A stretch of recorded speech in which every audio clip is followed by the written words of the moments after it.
Yuk. Iya bang. Lagi? Iya bang. Oke, thank you. Informasinya sampai nanti kita praktek. Nah, karena semuanya akan praktek. Gitu. Semuanya praktek dan nanti prakteknya. Jadi pertama ada materi dari aku sama Kak Novi. Terus nanti setelah itu kita ada praktek voice over. Terus ada praktek baca itu semuanya gitu. Bacanya itu semacam kayak audiobook gitu sih. Baca semuanya audiobook. Jadi promonya dapat, terus audiobook juga sama ada linknya gitu ya. Dan mulai dari pertama dulu ya. Kita mulai dari pertama. Di sini ada Kak Novi Burhan. Hai, Beliau ini expert sekali ya di bidangnya sudah 40 sekian tahun. Pokoknya Bapak itu. Tuh, cuma di sini Iya. beliau mau Karena selain VO dia fotografer Iya. dan videografer juga. Betul sekali. Iya, boleh kok di-hire. Bang, aku udah kena bang, aku promosiin loh bang. Harga diskon bang.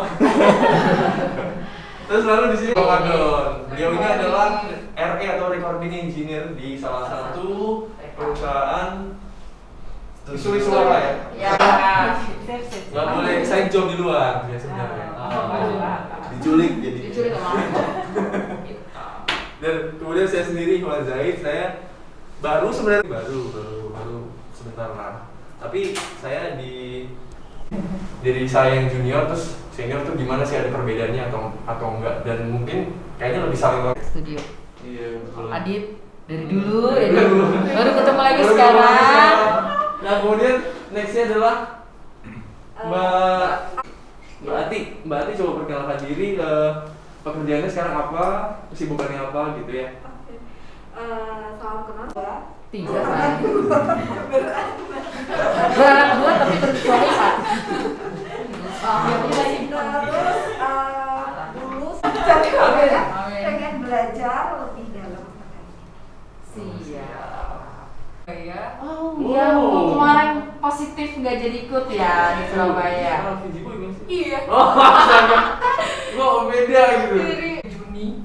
Kemudian ada PPKM diundur. Iya, diundur. Kemarin di Surabaya, saya sakit. Terus akhirnya nanya next schedule-nya di mana, ternyata di Jogja. Ya udah berangkat aja karena dari Surabaya ke Jogja cuma 4 jam dan pengen banget ikut kelasnya, jadi ya udah. Wow. Saya Resti, saya dari Klaten. Aktivitas sehari-hari ibu Adik. rumah tangga sama apa namanya, nanti tahu oh ternyata begini caranya gitu kan. Ya udah ngejar walaupun sudah, tapi nggak apa-apa, nyari ilmu dan pengalaman. Sama kayak Mbak Ati, siapa tahu. Bandel. Halo, selamat pagi semuanya. Pagi. Nama saya Putu Anggita Wijayanti, bisa dipanggil Anggi. Kemudian saya adalah seorang ibu rumah tangga. Ya. Sangat mencintai keluarga ya. Alasan saya mengikuti sambil kerja. Jadi supaya bisa ikut ngurus anak juga bisa. Punovi juga biasa sebenarnya. Karena mereka tahu persis I never take no for the answer. Wah. Jadi aku selalu tanya pertama, berani nggak? Berani, ayo. Oke. Gitu aja. Sikat. Jadi ya aku nggak pernah terima nggak bisa. Oke. Jadi Oh, tunggu. Tadi kan ini udah semua perempuan, tapi kok ini belum ya? gitu ya. Syariat mbak. Oke, perkenalkan saya Aditya. Kalau profesi sehari-hari itu selain silaturahmi sama Mbak Novi sama Ivan juga pengen ini sih, pengen tahu gimana sih ketika kebetulan saya juga ada studio dan relation juga dan networking sama teman-teman. Kalau itu talent bisa.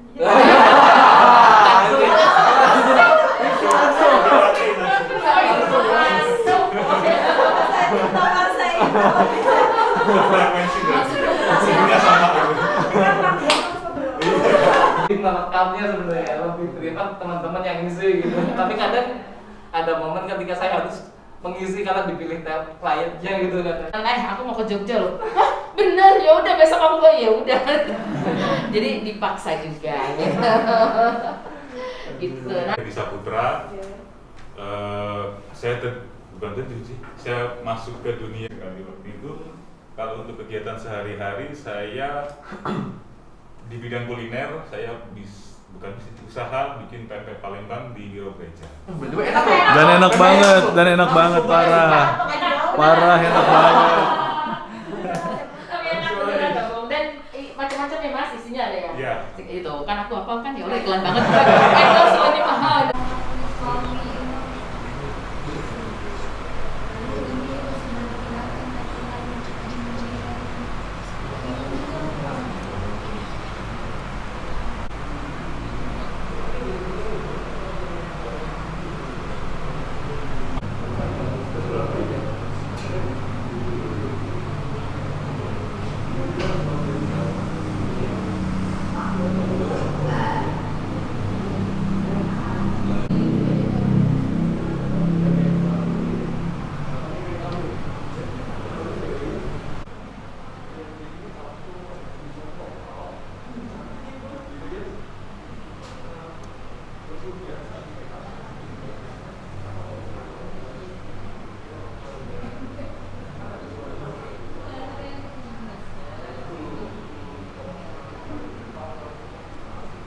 saya sadar bahwa suara yang cempreng pun itu punya marketnya sendiri, dan voice over itu nggak mesti bagus tuh ternyata, nggak mesti bagus suaranya, yang penting bisa kayak nangkep briefing lah. Intinya gue mau begini nih, bisa nggak lo gitu, bisa nggak intonasi begini, bisa nggak pemahamannya begini, bisa nggak ini sakitnya tuh nggak terlalu sakit atau senengnya itu ada abu-abu, dan di antara abu-abu itu ada abu-abu yang sedikit cerah, abu-abu sedikit gelap. Nah itu kita udah mainnya kayak gitu, bikin karakter. Next. Nah, tadi kan itu fundamentalnya ya, basic fundamentalnya PD sama fokus dengan apa yang disampaikan. Itu cuma dua sebenarnya. Nah, voice over tuh ada tipenya macam-macam, ada yang promo, company profile, AVR, announcer, news, audiobook. Di sini pasti cuma jadi itunya boleh ada fluktuasi tapi di belakang. Karena kalau misalnya orang ini kalau kita baca kayak promo nih, itu orang baca capek dengerinnya. Karena kan balik lagi promo hard selling dengan ada fluktuasi tinggi, fluktuasi yang cukup sering. Nah, ini melatih alat bicara. Ini saya lakukan setiap pagi dulu. Dulu waktu di Tanah Setuju, terusin yuk. baru tak gitu, baru dia terusin nangis. Itu kan cuman kurang profesional. Kalau yang profesional dia udah punya ini sendiri, triggernya sendiri. Begitu ini udah siap kondisi ini, udah siap, udah dapetin nangisnya, udah dapet sedih.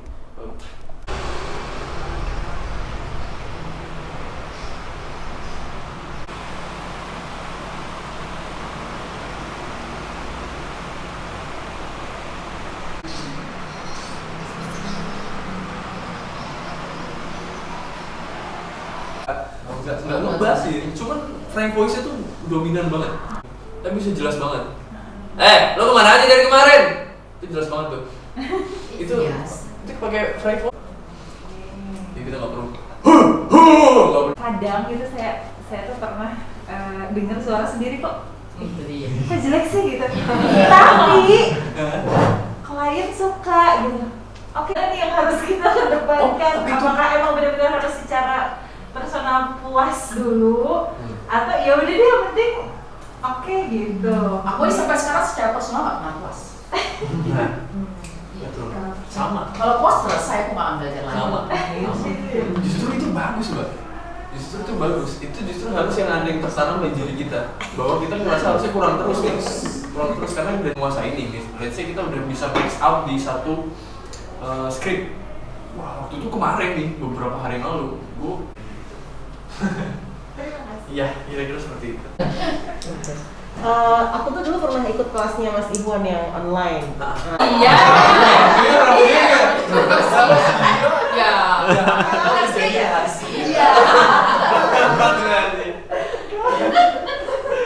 Namanya juga rahasia. Pokoknya ada Emang aku bilang gitu ya, Bro? kelasnya Mas Iwan sama Mbak Anita pernah bilang kayak gitu. Kita sama mindsetnya, gue sama lain sama nih. Tapi kalau mau lebih menguasai lagi, kita harus di atasnya dia. Tapi tetap jaga kesopanan ya maksudnya, tetap jaga kesopanan. Cuma itu relax, lebih asik ngerjainnya. Lebih relax, lebih asik.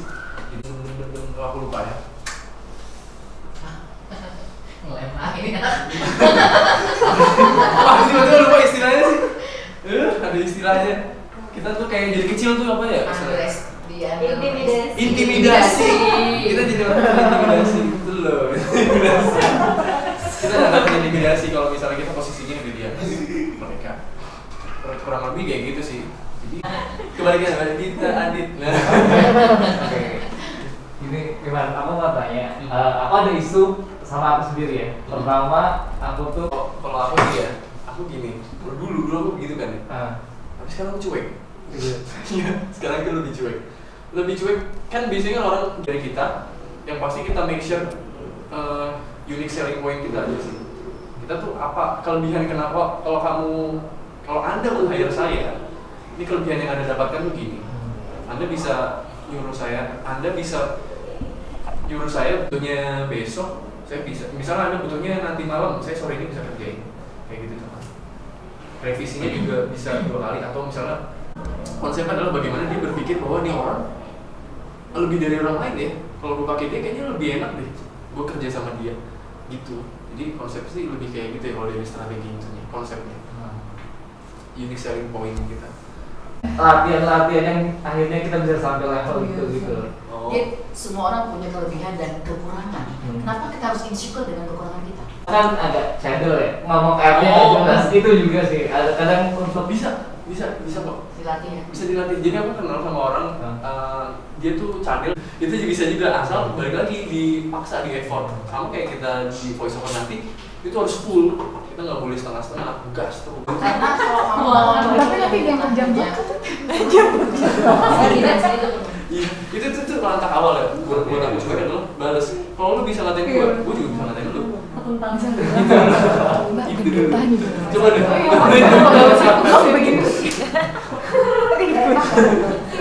Deh ya. Satu lagi maaf. Tapi soalnya itu ada nggak sih sertifikasi untuk profesi itu? Kalau dulu kan ada sertifikasi. Belum, karena untuk sertifikasi itu kita membutuhkan satu wadah yang namanya organisasi profesi. Kami dulu punya, tapi akhirnya berjalan karena dia juga tahu sejarahnya, aku pernah ceritain. Oh dia legacy aku banyak banget. Jadi karena untuk masuk ke satu organisasi profesi kan yang butuh effort dan kita harus komit dengan apa yang sudah kita sepakati dari awal. Dan kali ini kita lanjut lagi dengan materi kedua oleh Kak. Dikasih sih. Sebenarnya materinya 11-12 lah ya. Karena aku tidak punya pekerjaan lain selain jadi voice talent. Kalau ada yang nanya bisa nggak jadi profesi, bisa banget. Aku bisa menghidupi keluargaku dari voice talent selama kita yakin dan berusaha. Oke.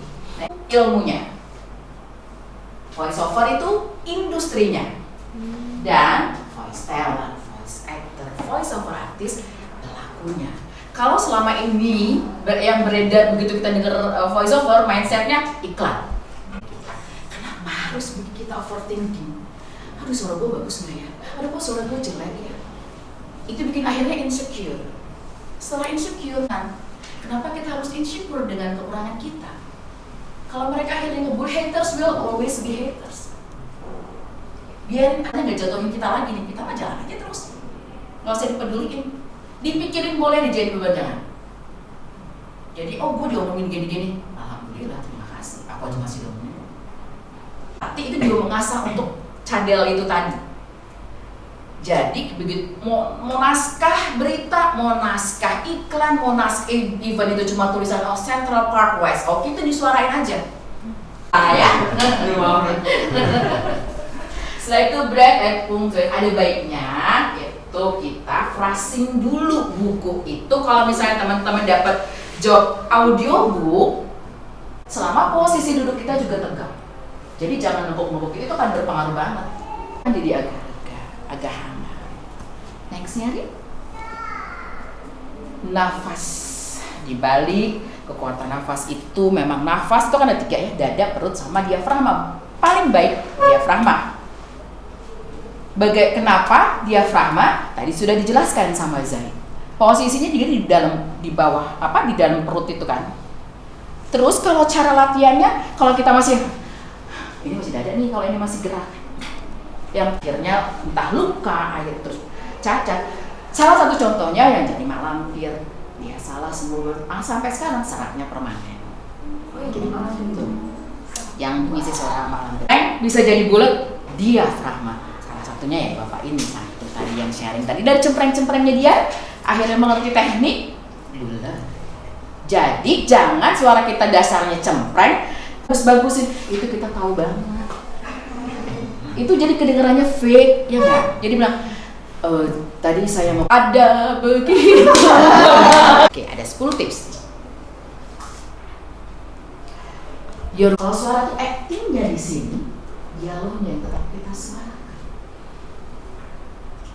Susahnya kalau dubbing, emosinya tertakar, masih karakter. Kita mau marah meledak-ledak, orang mukanya nggak begitu, marahnya lebih dalam, kan jadi kayak nggak nyambung, nggak ngeblend. Ekspor emosi di situ, enak banget. Nggak juga harus ini buku 200 halaman harus cuma 3 jam ya, nggak ada. Jadi enak banget kita maininnya. Ya mau sedihnya segimana, asal masih nyambung dengan si narasi dari buku cerita itu kan, dari si novel itu. Baca dengan suara keras. Orang mau bilang gila nggak apa-apa. Di sini kok Mas Zaid. Learn every voice technique in the book. Nah, tekniknya itu ya kayak tadi, yang artikulasi, intonasi, gestur. Jangan terjebak di zona nyaman. Aku zona nyamannya bawa yang dikirim tetap Disney Maker ke Disney. Disney yang Disney. Nah, begitu misalnya kita udah tahu nih, oke, Dek, nanti kita mau proses produksinya kira-kira tanggal segini. Kamu cari tahu dulu ya. Oke, aku mau.